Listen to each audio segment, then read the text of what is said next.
தூக்கிட்டு போயிட்டான். இப்ப எப்படி அந்த அசாசூரனை அடித்து மரத்தை வெளியே தூக்கிட்டு வருது?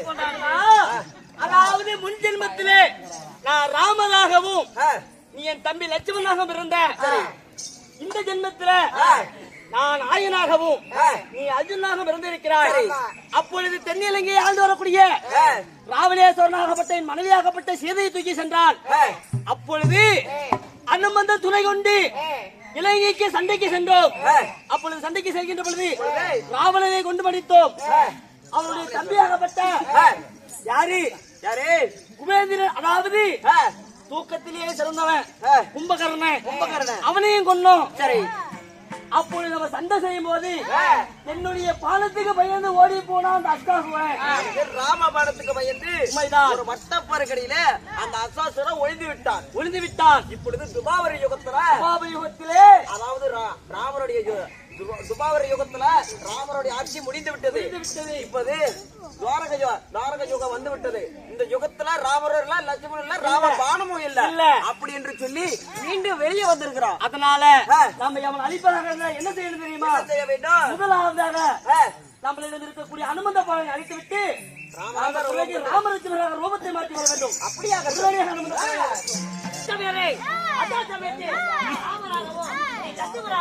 இப்படி போனா அவனை மாட்டு மடிக்க முடியாது.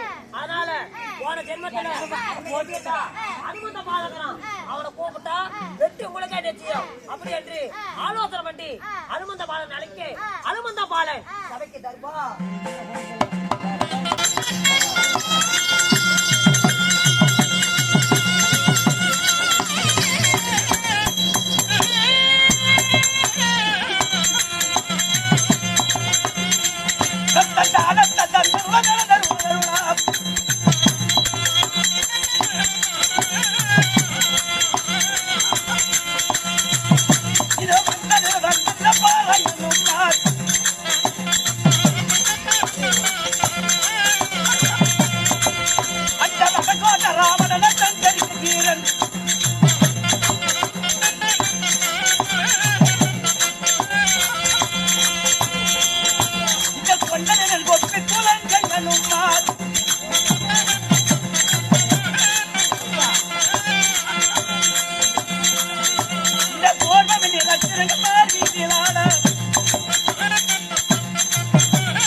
ஆஞ்சனா தேவிக்கும் வாயு பகவானுக்கு பிறந்தவனாக ஆஞ்சனா தேவியே கை கால் இல்லாதவள் குற்றுவாகி பிடித்தவள். கை கால் இல்லாத குற்றுவாகி பிடித்தவளுக்கு நான் எப்படி பிறந்திருப்பேன்?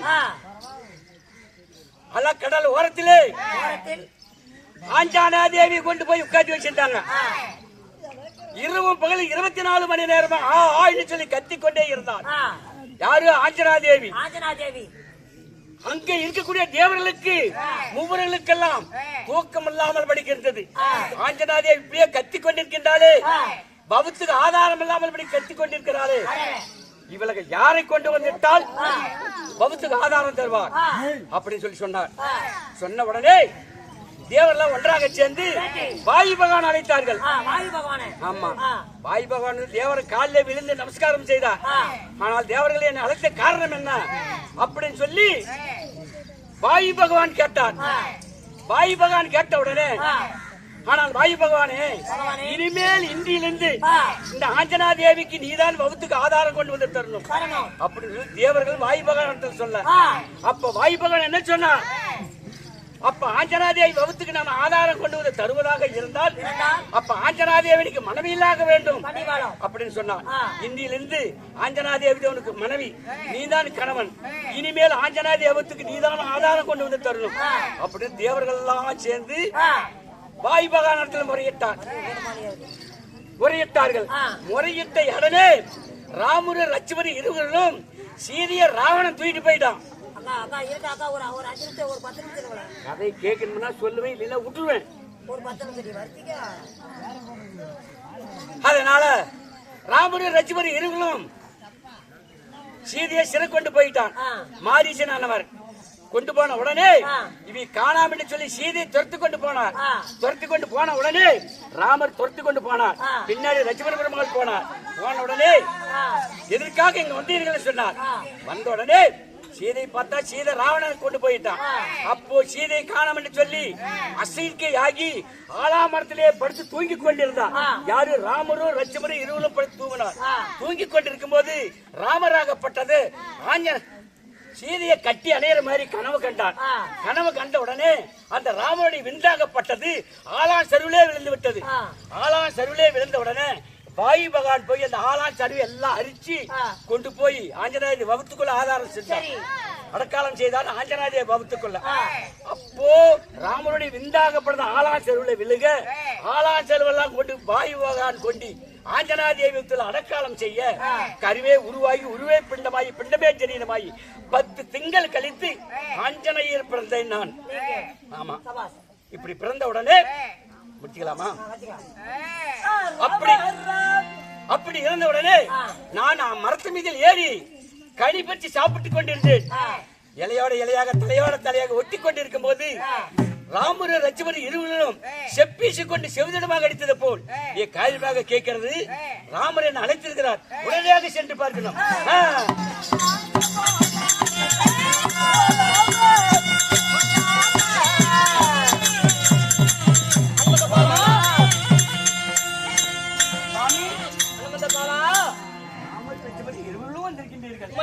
என்ன அழைத்த காரணம் என்ன? அதாவது போன யுகத்திலே என்னுடைய ராமபாலத்துக்கு பயந்து அச்சகாசுரனாகப்பட்ட பாதாளத்துக்குள்ளே நுழைந்து விட்டான். சரி, அவனாகப்பட்டவன் இன்றைய தினம் அழகுதல் என்று சொல்லக்கூடிய என்னுடைய மனைவி சிறகுண்டு போயிட்டான். என்னுடைய ஆசை நாயகி, அவ்வளவுதான் நான் திருமணம் செய்ய போறேன். அவரை சிறை கொண்டு போயிட்டான். அதனால நான் என்ன செய்ய வேண்டும்? அவனை அழிப்பதாக இருந்தால் உன் வாளால் கட்டி எப்படி தென் இலங்கை உன் வாளால் எரிந்தாயோ அது போல உன் வாளால கட்டி அவனை இங்க இழுத்து வா. அதற்கு பிறகு நான் சொல்கின்றேன்.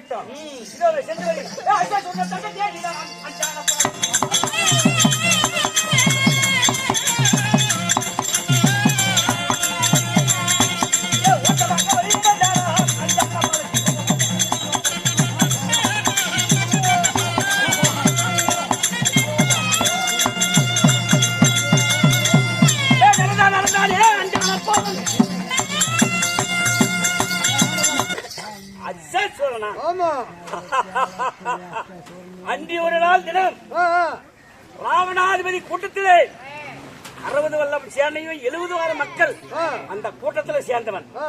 அன்றி ஒரு நாள் ராமருடைய பானத்துக்கு பயந்து நீ பாதாள அலங்கியிலே பூமியில பூத்துக்கிட்டாய். அதனால உன்னை விட போறதில்ல. நான் உடனே கொண்டு இந்த ராமருடைய பாதத்திலே போட போகிறேன். சொல்லுக்கு மறுகாய் கட்டுப்பட்டு ஓடி போயிடு. மரணத்தை கல்யாணம் பண்ணி நான் கணவன் மனைவி பாதாளத்தில் இருக்கணும். அப்படி இல்லை, ஓடிவிடு. உன்னை நான் விட்டுட்டு போறதுக்காக இல்லை. குரங்கு போயிடு. காலை பிடிச்சி கரகரஞ்சு ஓடி அடிச்சிருவாங்க. என்ன சர்வசாதாரணமா குரங்குன்னு சொல்லுகிறாயா? இலங்கை எண்ணூத்திக்காத வழியா பத்மமாகனன் சஞ்சு மலையை வேரோட பிடிக்க கொண்டு வந்த வல்லவன். அப்பேற்பட்ட வல்லவனை பார்த்து இந்த குரங்குன்னு சொல்லிவிட்டாய். இந்த சும்மா விட போகிறது இதோட கட்சி எடுத்துக் கொண்டு போகிறேன். ஐயோ மரணம், ஐயோ மரணம்.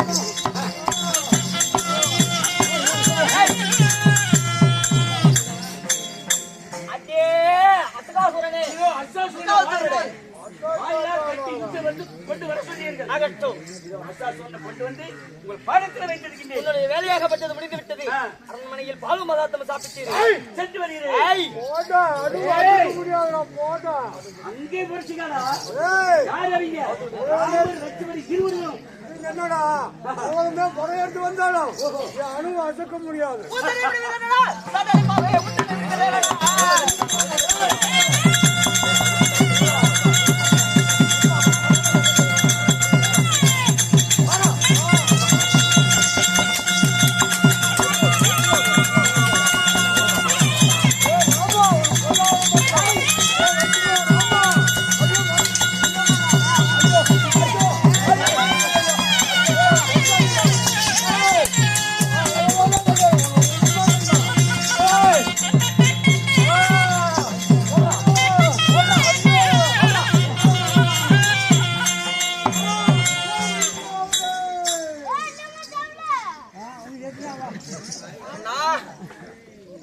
தம்பி லட்சுமணா, ராமண்ணா இதோ என்னுடைய மானத்துக்கு பயந்த அஷ்டாசுரனை கொன்று வெடித்து விட்டோம். படித்து விட்டோம். இந்த ரூபத்தை விட்டு அந்த ரூபத்துக்கு, ஏனென்றால் இந்த ரூபம் திரேதா யுகத்திலே முடிந்து விட்டது. ஆமா, இப்பொழுது துபாபரி யுகம். யுகம். இந்த துபாபரி யுகத்துல நான் ஆயனும் அர்ஜுனாக இருந்தோம்.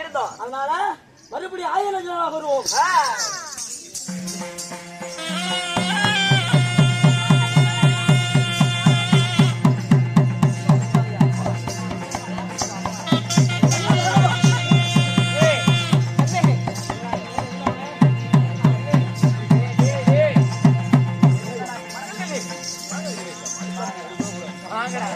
ஐயோ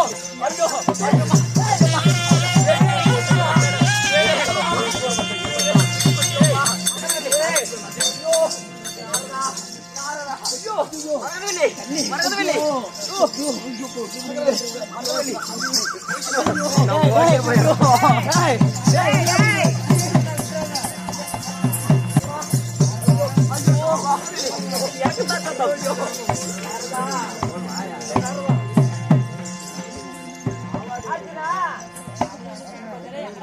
ஏய் யாரடா? ரெண்டு பேரும் அடிபடுறீங்க. ஆமா, எனக்கு ஒரு ஆள் யோசனை. எனக்கு தான் மரகதவல்லி ஏய் எனக்கு தான் மறக்கணும். பேச முடியும். நொட்டி மட்டும் போயிருந்தீங்க. நான் 10 மணி கூட்டாலும் எனக்கு இல்லையா? எனக்கு தான், அவ எனக்கு தான். எனக்கு ஒரு ஆள் யோசனை. என்ன? ஆமா, நீ யாரு மேல ஆசைப்படுறியா? ஆமா, மாலை எடுத்து களத்துல போடு. அப்படியா? குடிச்சீங்களா கணவன் எடுத்துக்க. நல்லா தான் புத்தி ஏத்த மந்திரி, அருமையான ஐயா. அதை எனக்கு தான் போடுவோம். குமிஞ்சுக்கிட்டு கட்டு போயிடும். மணி 6 மணி ஆகி கொஞ்சம் பாலை பேசிட்டு போறாங்க. 2 பேர் நிக்க சொல்லு. 3வது ஆளு நானே நிக்கிறேன். 3 பேர் நிக்கிறதா? ஏய் போடா. ஏய் சண்டையில நான் சிகரெட் பண்ணேன். ஏய், ஏய் ஓரியா என்ன பண்ற? ஏய் உனக்கு மரியாதை கிடையாது. நான் பவர் அடிச்சு விட்டேன். என்னடா? என்னடா? ஏய் ஏய் டேய் அவங்கள விட நீ அழகா இருக்கறல்ல, அதனால அவங்க சொல்றாங்க. எப்படி? டேய் பெண்ண கிளம்பறியா? என்ன பண்ற? என்ன உனக்கு இங்க வேலை? என்ன நான் ஒண்ணு எனக்கு தான் சொந்தம். சிட்டுக்கு சொந்தக்காரன். சரி நீ இன்னைக்கு பாத்துக்க, நாளைக்கு நான் 100 தெரிஞ்சுக்கிட்டல உள்ள சரி இன்னைக்கு பாத்துக்க, நாளைக்கு நான் 100 ரூபாய் கொடுத்தா எத்தனை பேர் போ? போடா. போடு. இங்க பாருங்க. டேய் இன்னும் போறியா நீ? போடல. வந்துட்டா பொண்ணு மறந்து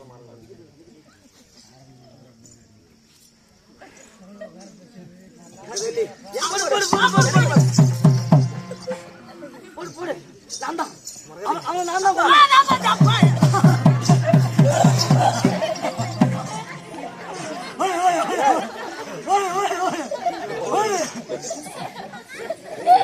போடு எனக்கு போடு. இன்னும் போறலையா? போலடா. டேய் மரகதவல்லி உனக்கு நான் தார வத்து கொடுத்துட்டேன். சொல்றேன். டேய் உனக்கு கிடைக்காதடா. போடவில்ல. எல்லாம் போன் எடுத்து ரெடியா வைப்படா. உன் போன் வந்து புள்ள போதா இருக்கு. தண்ணி பூந்துருச்சு. மரகதம் அதாவது மனசுக்கு ஏத்த மனவாளன் யாரு? இப்பதான் தெரிய போகிறது. சொல்லு நாரதா.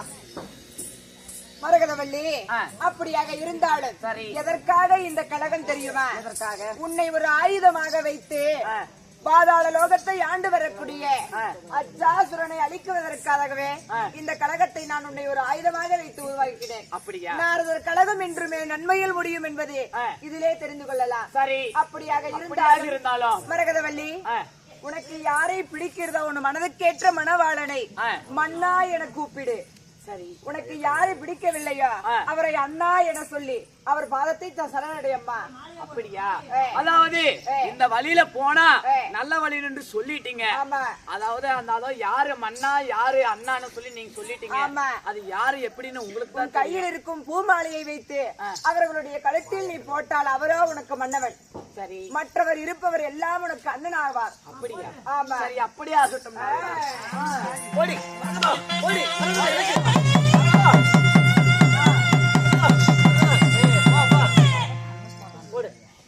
மரகதா, மரகதா, நான் இங்க இருக்கிறேன். அர்ஜுன் இங்க இருக்கிறேன். நான் இங்க இருக்கிறேன். அந்த சூரனை கொன்னது நான் தான். எனக்கு போடு. அப்படியா? ஆமா. மரகதா, சற்று பொறுமையா இருங்க. நான் பார்த்துக் கொள்கிறேன். மரகதா, அண்ணா மாயாவா? அண்ணாவா?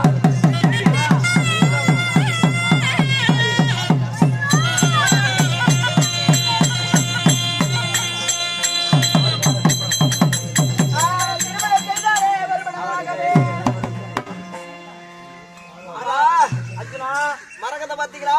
கடைசியில மரகத எனக்கே சொந்தமாகி விட்டாள். அதாவது நாகராகப்பட்டவர் கலகம் செய்தார் அல்லவா? அந்த கலகமே நான் செய்ய சொன்னதுதான். எப்படி? என்னால் தான் அந்த கலகம் வந்தது. எப்படி என்றால், எப்படி? போன ஜென்மத்திலே போன யுகத்திலே நாகப்பட்டவர் பயந்து ஓடி போனான் அல்லவா? ஆமா. அவனை இந்த யுகத்திலேயாவது நான் கொல்ல வேணும். ஏனென்றால் இந்த யுகம் விட்டு அடுத்த யுகத்துல நீ நானும் பிறக்க போறோமோ கிடையாதோ? அதனால அவனை இந்த யுகத்திலே கொல்ல வேண்டும் என்று சொல்லி, ஏனென்றால் அடுத்த யுகத்திலே நான் சிலையாக காட்சியளிப்பேன். கலியுகத்தில். ஆமா. சரி சரி. அதனால இந்த யுகத்திலே அவனை கொல்ல வேண்டும் என்று சொல்லி உன்னையும் அந்த நாரதனையும் மரகதவல்லியை ஒரு ஆயுதமாக பயன்படுத்தினேன். அதனால அவள்தான் உன் மனதுக்கு ஏற்ற மனவாளை. சரி. திருமணம் செய்து கொள். திருமணம் செய்தாலே ஒரு மனதாகவே.